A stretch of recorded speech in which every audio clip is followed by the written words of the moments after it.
Bonjour à tous, bien-aimés, je vous invite à ce que nous puissions partager une lecture dans Jean 14, et je vais commencer à lire à partir du verset 12. Jésus est en discussion, en dialogue avec ses disciples, et il leur dit, en vérité, je vous le dis, celui qui croit en moi fera aussi les œuvres que je fais, et il en fera de plus grandes, parce que je m'en vais à mon Père. Et tout ce que vous demanderez en mon nom, je le ferai, afin que le Père soit glorifié dans le Fils. Si vous me demandez quelque chose en mon nom, je le ferai. Verset 15, si vous m'aimez, gardez mes commandements. Et moi, je prierai le Père, et il vous donnera un autre consolateur, afin qu'il demeure éternellement avec vous, l'Esprit de vérité, que le monde ne peut recevoir, parce qu'il ne le voit point et ne le connaît point. Mais mais vous le connaissez, car il demeure en vous. Je ne vous laisserai pas orphelin. Je viendrai à vous. Encore un peu de temps. Et le monde ne me verra plus, mais vous me verrez, car vous connaîtrez que je suis en mon Père, que vous êtes en moi et que je suis en vous. Celui qui a mes commandements et qui les garde, eh bien, c'est celui qui m'aime. Et celui qui m'aime sera aimé de mon Père. Je l'aimerai et je me ferai connaître à lui. Jude, non pas l'Iscariote, lui dit, Seigneur, d'où vient que tu feras connaître à nous et non au monde? Jésus lui répondit, si quelqu'un m'aime, il gardera ma parole et mon Père l'aimera. Nous viendrons à lui, nous ferons notre demeure chez lui. Celui qui ne m'aime pas ne garde point mes paroles. Et la parole que vous entendez n'est pas de moi, mais du Père qui m'a envoyé. Amen.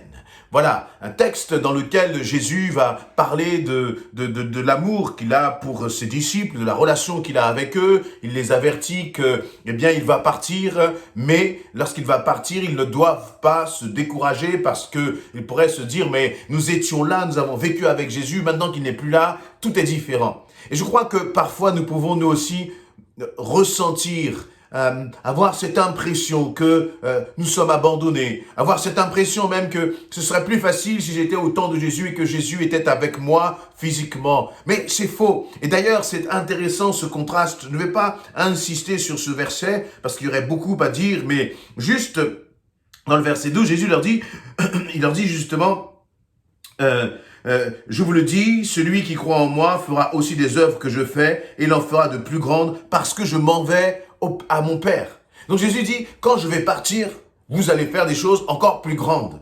Et donc, si je paraphrase la pensée qui est là, Jésus dit, eh bien, je suis avec vous. Vous pouvez peut-être faire un certain nombre de choses, mais lorsque je vais partir, les choses que vous ferez seront encore plus grandes. Et pourquoi? Eh bien, on n'a pas été jusqu'au bout, mais c'est là, dans le verset, 25, il va dire, le consolateur, l'Esprit Saint que le Père enverra en mon nom. Donc, il va parler justement de la venue du Saint-Esprit. La venue du Saint-Esprit. Et c'est cette venue du Saint-Esprit sur nous qui va faire toute la différence. Et donc, bien plus qu'une présence physique que Jésus était finalement pour les disciples, il dit, mais lorsque je m'en vais au Père, je vais laisser le Saint-Esprit va venir sur vous. Et donc, c'est par la puissance du Saint-Esprit agissant dans vos vies que vous allez faire des choses encore plus grandes. Alors aujourd'hui, peut-être que tu te dis, mais Seigneur, où es-tu? Ne cherche pas, j'allais dire quelque chose de physique, mais réalise que la vie, le Saint-Esprit est là et que le Saint-Esprit veut accomplir des miracles à travers toi, à travers ta vie. Et ce qui est intéressant, c'est que dans la suite de ces quelques versets que j'ai lus, il y a ce verset fort qui nous dit au verset 15, « Si vous m'aimez, gardez mes commandements.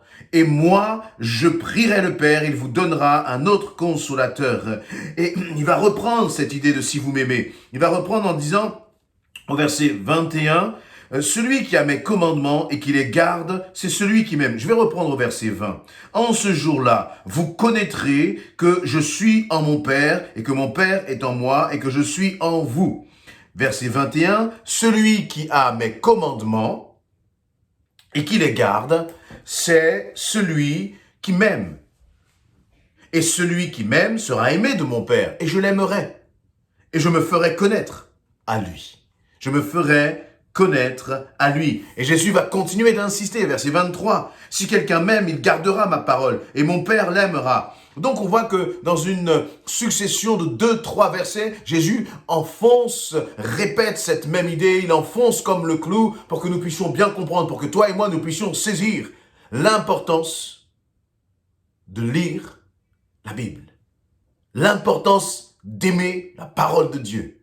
Il va dire, je répète, si quelqu'un m'aime, il gardera ma parole. Pour la garder, il faut déjà la lire. Et une fois que je l'ai lue, c'est la comprendre, dire, Seigneur, je veux garder ta parole, c'est-à-dire la mettre en application. Où en es-tu dans ta relation avec la Bible? Voyez, avoir une relation négligente à l'égard de la Bible, c'est-à-dire ne pas prendre du temps pour la lire. Cela mesure, je ne vais pas dire que ce n'est pas aimer Dieu, non, mais je crois que le temps que l'on va passer à méditer la parole, à aimer la parole, eh bien, ça va être très révélateur de la profondeur de notre amour pour Christ. Parce que, en fait, c'est à travers la parole de Dieu que tu vas commencer à connaître Christ. Comment aimer quelqu'un que tu ne connais pas réellement? Et si tu veux réellement aimer Christ, ce n'est pas simplement un sentiment. Il va falloir aller plus loin que chanter quelques chants de louange, mais il va falloir passer du temps à méditer sa parole. Je répète ce que dit Jésus. Il le dit à 3 reprises, voire plus, peut-être si vous parcourez tout ce chapitre. Mais il va dire, celui qui a mes commandements et qui les garde, c'est celui-ci qui m'aime. C'est-à-dire que Jésus est en train de regarder comment nous nous comportons par rapport à sa parole.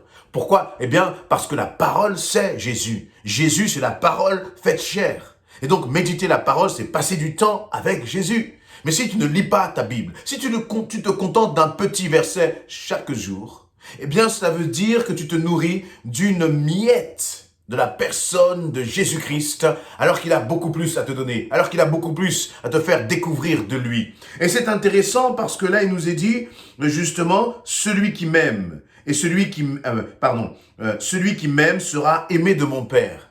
Je répète, verset 21, celui qui m'aime sera aimé de mon Père. Mais moi, je croyais que Dieu aimait tout le monde. Et pourtant, elle dit, celui qui m'aime, c'est celui-là qui sera aimé. Et j'ai envie de dire, pour comprendre ce verset, qu'il y a aimé et aimé. Il y a aimé, c'est-à-dire Dieu aime tout le monde, d'accord. Mais Dieu ne fera pas tout avec tout le monde. Dieu ne se révélera pas à tous. Dieu ne manifestera pas sa gloire dans la vie de tous. Dieu ne partagera pas son cœur, sa pensée, sa volonté à tous. Et vous voyez là, c'est comme s'il y a il y a une profondeur là dans cet amour que Dieu veut manifester. Et cette profondeur, elle va dépendre de quoi? Eh bien, elle va dépendre du fait que tu aimes la parole de Dieu. Parce que si tu aimes lire la parole de Dieu, si tu aimes la parole, cela signifie que tu veux connaître plus de lui, que tu veux passer plus de temps avec le Seigneur. Et donc, c'est normal que le Seigneur, l'Éternel, voudra partager son cœur avec celui qui cherche sa parole. Celui qui aime sa parole. Il voudra partager plus avec cette personne-là qu'un autre. Et donc, être aimé de Dieu dans le sens qui est écrit là dans le verset 21 ne dépend pas de Dieu, mais ça dépend de toi. Parce que ta Bible ne va jamais s'ouvrir toute seule. Si tu te contentes d'un simple verset, eh bien, j'allais dire, à la rigueur, ça pourrait être normal quand on vient de donner sa vie à Christ. Mais quand on commence, et c'est comme un bébé qui va se contenter d'un biberon, mais il y a un moment où le biberon ne suffit plus au bébé. Et que si, lorsque ce bébé grandit, devient adolescent, tu lui donnes encore un biberon, il y a une anomalie, il est en danger. Physiquement. Et là, c'est la même chose. Est-ce que tu te contentes encore de peu? Ou est-ce que tu aimes la parole de Dieu? Alors, je sais, notre esprit aime la parole de Dieu, mais notre chair, non. Et donc, ce qui va se passer, c'est qu'à chaque fois, tu vas prendre des engagements pour lire ta Bible. Quand Seigneur, je veux te connaître. Et puis, dans la réalité, c'est pas toujours ça. Dans la réalité, si tu regardes un peu ces derniers jours, où en es-tu justement dans le temps passé à lire la Bible? Est-ce que c'est chaque jour, passer un peu de temps à méditer sa parole? Et en plus, là le Seigneur va beaucoup plus loin parce qu'il dit, celui qui garde ma parole. Et dans ce garde, il y a l'idée de celui qui le met en pratique. C'est pas celui qui récite par cœur. Non, réciter par cœur, ce n'est pas suffisant. Et je dirais même que réciter par cœur te met en porte-à-faux vis-à-vis du Seigneur si tu récites par cœur, mais que tu ne mets pas en pratique ce que tu es en train de réciter. Donc ce qui intéresse le Seigneur, c'est la mise en pratique dans ton quotidien. Et cette parole, elle est tellement précieuse. C'est elle qui va t'aider à prendre les bonnes décisions. C'est elle qui va t'aider peut-être à te lancer ou non dans les bons projets.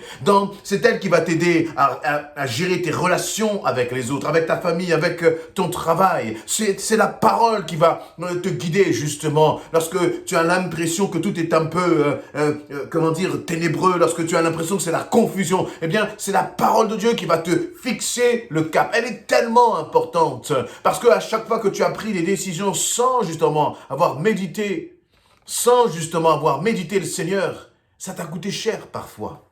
Parce que la parole de Dieu n'était pas cette lampe à tes pieds et cette lumière sur ton sentier. Laissez-moi vous dire que, à travers cette parole, nous avons un cadeau précieux. C'est plus qu'un livre, c'est le cœur de Dieu qui se révèle à nous, qui se révèle à toi. Et nous ne pouvons pas être dans la négligence. Je ne peux pas être dans la négligence. Seigneur, pardonne-moi à chaque fois que justement j'ai négligé, à chaque fois que j'aurais pu passer un peu de temps à la lire et que j'ai fait autre chose et que j'ai mis la méditation de ta parole au second plan, Seigneur. Alors qu'à chaque fois que j'ai passé du temps à la lire et la méditer, quelle grâce, quelle bénédiction pour ma vie. C'est comme un baume là qui vient sur votre cœur, qui vous réchauffe, qui vous fait du bien. Même lorsque l'on ne comprend pas, c'est le simple fait de dire Seigneur, merci parce que j'ai pu passer du temps avec toi. Et voyez, et on rentre là dans une autre, encore une fois, dimension d'amour. Je répète, verset 21, celui qui m'aime sera aimé de mon Père. Et puis on peut continuer. Et pour Jésus va dire, si quelqu'un m'aime, il gardera ma parole et mon Père l'aimera. Suffit pas de chanter, je suis aimé de Dieu, je suis enfant de Dieu. Ça c'est bien. Mais est-ce que tu vas aller dans les profondeurs du cœur de Dieu? Il y a encore une fois aimer. Et mon désir, Seigneur, c'est que je puisse être un enfant de Dieu, qui aime encore plus ta parole. Et ne prions pas dans le sens, Seigneur, je veux aimer ta parole. Non, le Seigneur ne va pas répondre à cette prière-là. Le Seigneur ne va pas faire que tu aimes sa parole. C'est à toi de faire en sorte de te discipliner, de commencer à chasser là vraiment, à affronter la paresse, à affronter la négligence, à affronter le fait que nous mettons beaucoup de choses avant Dieu en priorité. Mais voyez, ni la négligence, ni la paresse, ni le fait que nous ne mettons pas Dieu en priorité, c'est pas Dieu qui va changer les choses dans ce domaine-là. Dieu nous demande à nous d'être responsables. Il nous demande à nous de nous positionner. Il demande à nous d'être déterminés. Est-ce que tu veux être déterminé pour les choses d'en haut? Est-ce que tu veux être déterminé pour que ton cœur soit impacté non pas par l'extérieur, non pas par ce que tu entends, ce que tu lis ou ce que tu vois, mais que ton cœur soit influencé et impacté par la parole de Dieu? Alors n'attends pas. Commence vraiment à être sérieux dans la question de la lecture de la parole. C'est une question d'amour. C'est une question d'amour. Ce n'est pas une question de légalisme, de loi ou etc. Mais voyez, encore une fois, il dit, si quelqu'un m'aime, il gardera ma parole et mon Père l'aimera. Jésus pose cette question. Est-ce que tu m'aimes?